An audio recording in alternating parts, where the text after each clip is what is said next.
베드로후서 2장 12절에서 22절 말씀입니다. 17절 이들은 물 없는 샘이요 폭풍에 밀려가는 안개입니다. 그들에게는 칠흑 같은 어둠만이 예비되어 있습니다. 베드로는 거짓 교사들의 공허한 실상을 은유적으로 표현하고 있습니다. 물 없는 샘은 목마른 자들에게 오히려 더 큰 갈증과 실망을 안겨줄 뿐이죠. 광풍에 밀려가는 안개에서 이 안개는 습기를 많이 머금고 있는 안개가 아닌 희미한 안개입니다. 이런 안개는 뜨거운 지역에 신선함을 주지 못하고 오히려 건조한 날씨의 주범이 되고 광풍이 불어오면 온데간데 없이 사라져버립니다. 거짓 교사들이 얼마나 불안정한지 그 교훈이 얼마나 일시적인지를 말하고 있습니다. 이 시대 신천지 같은 이단에 빠지는 사람들은 물 없는 샘에 가서 자신들이 물을 얻었다고 믿습니다. 얻지 못했음에도 얻지 못했다는 것을 인정하지 못하지요. 그들의 영적인 눈이 띄어서 이단이 말하는 것이 물 없는 샘이요 바람에 없어지는 안개와 같이 공허하다는 것을 느끼고 돌아오기를 기도합시다. 18절 이들은 헛된 자랑의 말을 해 미혹 가운데 행하는 사람들에게서 겨우 빠져나온 사람들을 육체의 정욕, 곧 음란으로 유혹합니다. 왜냐하면으로 시작합니다. 왜 거짓 교사들이 물 없는 샘이요 폭풍에 밀려가는 안개인지 왜 그들에게 지옥 심판이 예비되어 있는지 이유를 설명하고 있습니다. 헛된 자랑의 말을 하다 해서 말하다는 의미로 흔히 쓰는 랄레오나 레고를 쓰지 않고 푸댕고마이라는 단어를 썼습니다. 소리를 밖으로 내뱉다, 발설하다는 뜻입니다.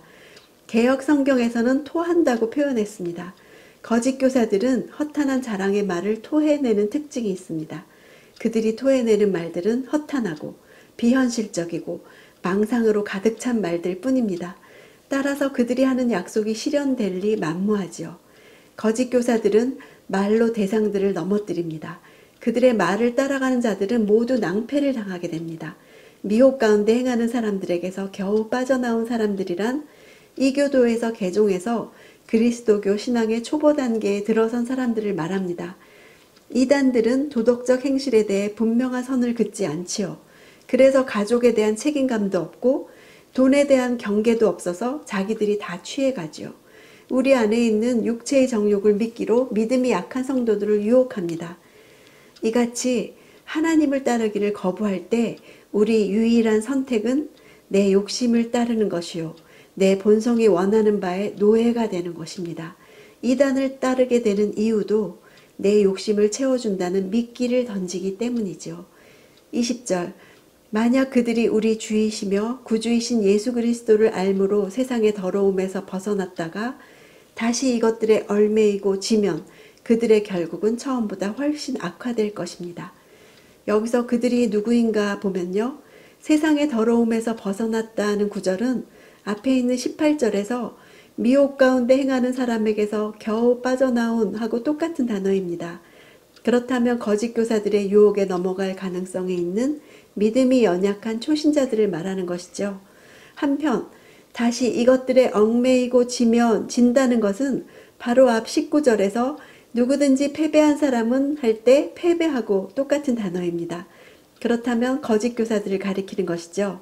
그래서 그들이라는 것은 거짓 교사와 미혹당하는 연약한 성도를 다 가리키는 말이라고 할 수 있습니다. 베드로는 믿음이 연약한 초신자들을 포함한 원독자들에게 거짓 교사들과 같은 운명이 되지 말라는 경고를 주는 것입니다. 얽매이고 진다는 것은 사나운 짐승을 올가미를 던져 꼼짝 못하게 해서 사로잡듯이 죄는 인간을 얽어매어 죄에서 벗어나지 못하도록 한다는 뜻입니다. 죄에 대해 패배해서 죄의 종노릇 할 수밖에 없는 상태에 빠지게 되죠. 처음보다 훨씬 악화된다는 것은 예수님의 교훈을 그대로 반영하고 있는데요. 예수님은 더러운 귀신에게서 해방되었다가 나중에 더 악한 7 귀신의 침입을 받은 사람의 나중 상태를 언급하시면서 그 사람의 나중 형편이 전보다 더 심해질 것이라고 하셨습니다.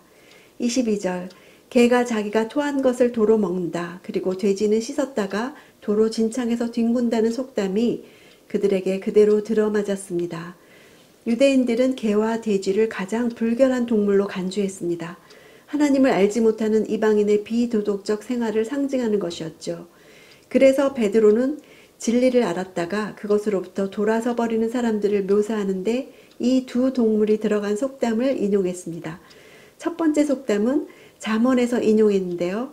솔로몬은 미련한 자를 개에 비유하면서 개가 그 토한 것을 도로 먹는 것 같이 미련한 자는 그 미련한 것을 거듭 행한다고 했습니다.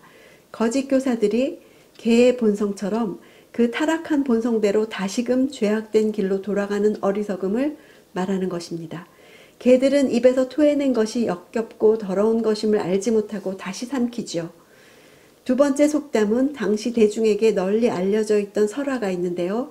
아히카르의 이야기, 거기에 나오는 속담입니다. 돼지가 씻었다가 더러운 구덩이에 도로 눕는다는 것은 그리스도교를 받아들임으로써 이 교도의 더러움을 벗어버렸다가 그것으로 다시 돌아가는 어리석음과 수치를 드러내는 말입니다. 예수께서도 하나님과 교제하지 않고 진리의 말씀을 대적하는 자들을 가리켜서 개와 돼지로 비유하셨죠. 마태복음 7장에서 거룩한 것을 개에게 주지 말며 너희 진주를 돼지 앞에 던지지 말라. 그들이 그것을 발로 밟고 돌이켜 너희를 찢어 상하게 할까 염려하라. 개와 돼지는 잠깐 깨끗이 씻겨질 수는 있으나 계속 깨끗하게 남아있지는 못합니다. 왜냐하면 그들의 본성 가운데 더러운 삶으로 되돌아가려는 경향이 있기 때문이죠. 성령이 지배하시는 내적인 변화가 없이는 우리는 옛삶의 방식으로 돌아갈 뿐입니다. 예수께서는 누구든지 목마른 자는 내게로 와서 마시라고 하셨습니다. 내가 느끼는 갈증은 예수께로 나올 때 채워질 것입니다. 오늘 큐티할 때 나의 갈증이 채워지고 다시는 목마르지 않는 그런 시간이 되기를 원합니다.